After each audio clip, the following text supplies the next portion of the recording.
Hey, what's up everyone? It's me again with yet another Japanese high pin count lock, and this time it will be the West 917, a lock that is very similar to the 916 except it adds a third row of pins on the top. So we have pins coming at us from three sides. We have 6 pins on the right, 7 on the left and 7 on the top. So before we start looking at the pins, I just wanted to show you that this plug has overmilling right here. So an extra step that can confuse you and the drivers can get caught in there. This plug has a hole or a ball detent for the ball bearing. I will show that to you later. Top pins do not have this overmilling, and the other side of course does have overmilling as well. So that's the plug, and here we have the pins. So this is just a ball bearing that centers the plug. For key pins, this lock uses several types. Basically we have these tiered spools or tiered spooled key pins that can confuse you if you overset them. You can see that they are spooled, so they really give you counter rotation. Besides that, we have these also sort of spooled key pins, but they have this sharp lip, as you can see. So if you overset these, they will get caught in the chamber and it will be difficult to drop back down. And what else we have? We have sort of these normal T-shaped key pins that Japanese high pin count locks use.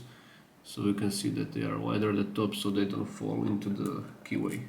For drivers, most of these pins are mushrooms. Okay, so nice little mushrooms.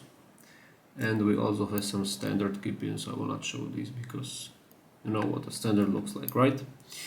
So yeah, and we also see one more row of, they are not pins, they are just spacers that are present in the top row, and these are there because if you take a look at the housing, which is basically a big chunk of metal, you can see that the chambers on left and right are much shorter, and this one on the top is taller, so they do not want to make, I guess, taller springs, so they put these spacers in there. Okay, so in terms of picking this lock, it's kind of similar to the Gold V18, but I cannot help myself, but I think this is like not significantly, but it definitely is more difficult, and mainly because I had huge problems with the top stack, because the space in the keyway, I felt like there is like really less space in the keyway to manipulate, and also I could not feel those top pins that good. Maybe it was just in my head, but you also have mushrooms, you also have overmilling and these several types of key pins like in the Gold, but just the top row, that was something else. So pretty difficult. Although the keyway looks open, it's really not when you have pins crammed in there from all sides, basically. So yeah, getting to the top pins was kind of a challenge for me. So to tension this lock, I was using this hooligan bar, and I also used it kind of like a platform for my pick. For the side pins, I used the Spooks Flex XL XR, and for a top pins, this PN06 hook. So that worked real nice for me. Well, and in terms of picking, it's basically the same like most of other Japanese high pin count locks. First, you need to understand how to manipulate or navigate in the keyway. That's the first thing that's important. Second thing is to know where are the high lifts and where are the low lifts, so you don't get caught by some, I don't know, some low lift and you are trying to set it and you are oversetting a spool. Maybe it will help to learn where the standards are, so you don't expect some counter rotation there. And yeah, if nothing gives you feedback, you might be caught in overmilling. So overmilling gives very little feedback, but it can be detected when you at the top of the range of motion. If you push on the key pin, you will feel that the stop you get or the resistance you get is like more like harder, it's not springy. So that's how you detect overmilling, but the difference is very small, and it just takes practice to learn this. So in terms of isolation, this lock did not isolate completely. Maybe it was because I did not have the binding order figured completely. It's not like I practiced this too much, but I felt like I had to go between left row and top row several times, as you will see. So don't rely on isolation, although it would be nice if it was isolating, but at least this one I feel like wasn't. So yeah, I think that is all there is to say about this lock. I showed you housing, the metal plates are covering the pin chambers, so that was nice for gutting. And yeah, so I think we can start the pick. Okay, let's go. He works, and let's see what happens. I really don't know, because I've only picked this lock once and there was a little bit of luck involved. Okay, starting on the right, we have 3, click there, 4, click there, 5, double click there, 1, double click there. That should be all for the right side for now. Moving on to the left, 1, fat click out of 1, too good, 3, is good, 7, loose, 6, click there, little click out of 5 as well, back to, I don't know, left side, 1, 2, 3, 4, loose, so is 7, 6 should be set for now, 5 as well. Okay, before I jump to the top pins, I just want to make sure that the right side is fine. 1, 2, 3, and 4, and 5. Okay, so yeah, 1 on the top, binding, cut him, there's 2, got him, 3, got him, I guess, 2, 3, yeah, I think it should be good. Now 5,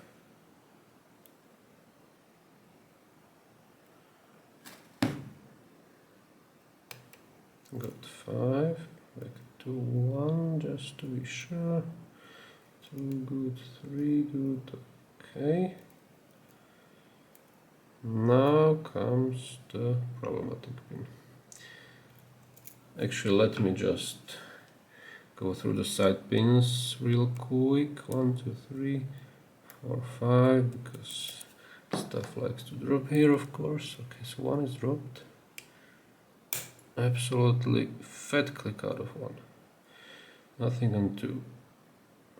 3. 3 is good. 4 as well. Let's go to 7. Loose. 6. Loose as well. Okay, so it was mainly 1 that, or mainly, only 1 that dropped. We still have 7 on the top to set, and that's not exactly the easiest pin to set. I'm not gonna lie to you. Okay, so let's find him first. Should be right here. Maybe we can even set him. Can we do that?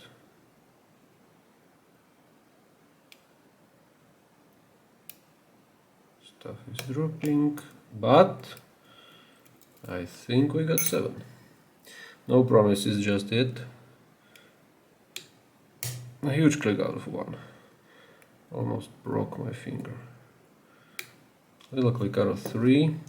I want to check the right side as well. 1, 2, 3, 4, 5. Okay, that looks good there. And I do want to check 1 on the top. He likes to drop. Okay, but it's fine.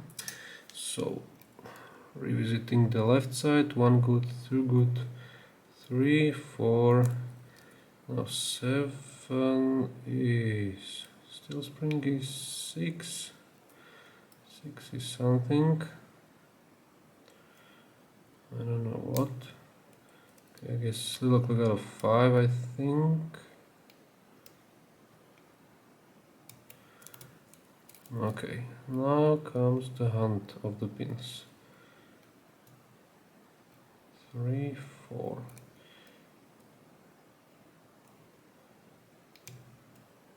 So I had a really good feeling about the top pins, and now I have a really bad feeling out of them. But that's normal. Okay, I will go through the left side just one more time real quick before I start checking the top pins, because I don't really like to fuck with them after I set them, but I think we will have to do that, I guess. Okay, something out of 6, very mute, nothing too definite.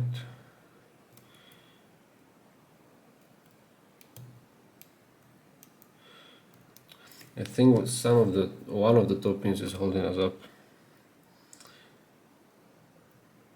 Could it be 1? Doesn't really give me the dropped vibe. Neither does 2, honestly. And neither does 3. Did I set 7 properly? I don't know. It felt like I did. Just gonna try it again. Fuck it. Okay. Something clicked up there, so that's good. But I guess I dropped out of stuff as well. So definitely I just had to reset 1 on the right and 1 on the left. Click out of 2 on the left. 3 on the left seems good. 4 as well, 5 as well. There's 7. And there's 6. Whew. Actually, I almost forgot to check 1. Oh, 1 is dropped. Yes, indeed. Okay, we can deal with that right now. No problems there.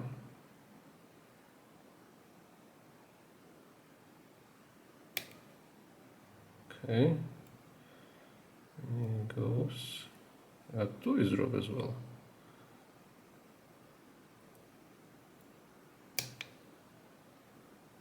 Is out.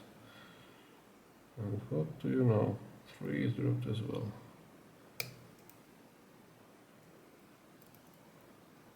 But I got him set.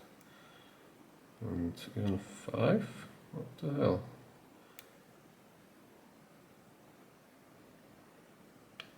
Not that sure about 5 anymore. Okay, I'll just go back to the side pins. I'll click on 1.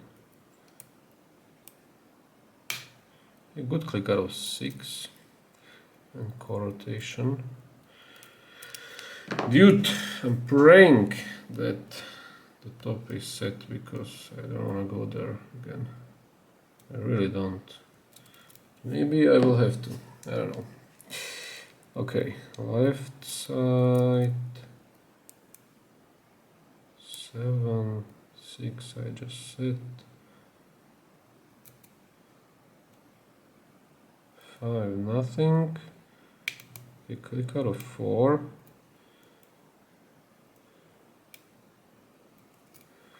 Not gonna force him anymore.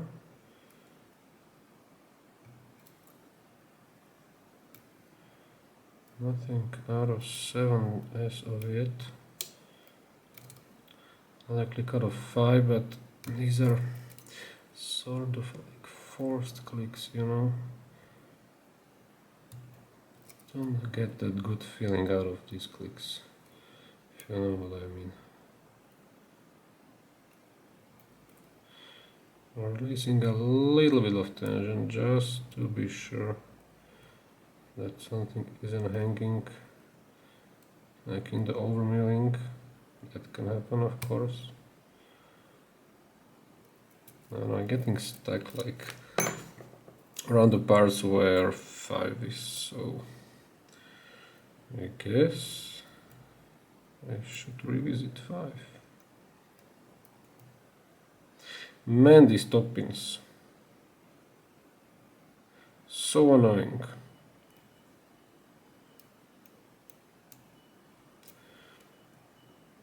One, two, three. I'm not sure if this is 5, dude. I really hesitate. No. That's not 5, nope. This one can be 5, we'll click there. Hope you all guys are having fun while watching me struggle with the top pins. I only have to do this once, remember. This is 4.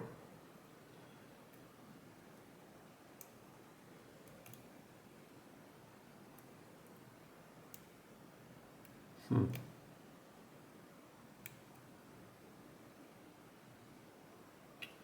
don't know what the actual fuck is happening in the back of the lock.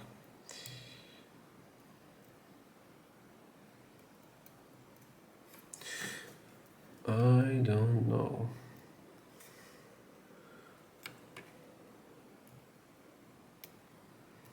I got such a deep fall set that something should happen.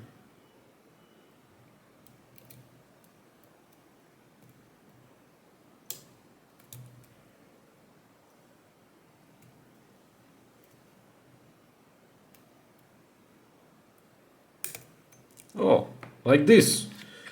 Okay, it was, what was it? I think it was 4 on the left. Okay, so wow, not easy, not easy, and definitely not smooth. Did not practice this lock too much, so not the cleanest of openings. Okay, sorry, I just switched to autofocus. Okay, and just do not lose the lock from the frame. Okay, how do I do this? Okay, like this. Okay, so the gutting is a real long process, so I won't be talking during it, so it's faster. I will probably speed it up anyway. Okay, so let's go.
Okay, finally we have got it.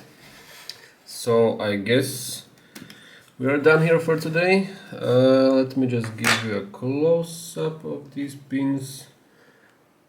I won't pass on the chance to use the zoom on my camera. And here we go, approaching the pins. Okay, and just a little more. Beautiful. Look at that shot.